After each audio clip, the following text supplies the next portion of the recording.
Sa katatapos lang po na laban nila Naoya the Monster Inoue against Luis Neri, mga idol, na ginanap sa Tokyo Dome, Japan. Si Naoya the Monster Inoue ay may kartadang 26 wins.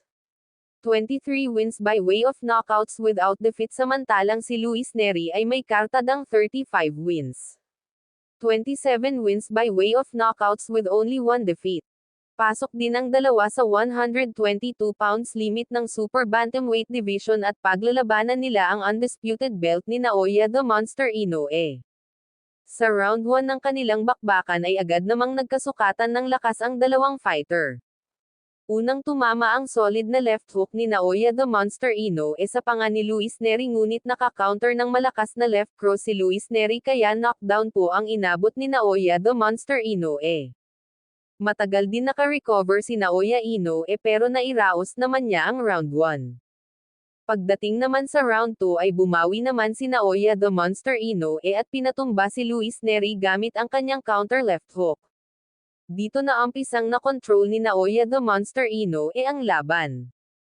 Sa round 3 and 4 naman, mga idol, dahan-daw ang tinitira ni Naoya the Monster Inoue si Luis Neri sa tiyan para hamin na ito.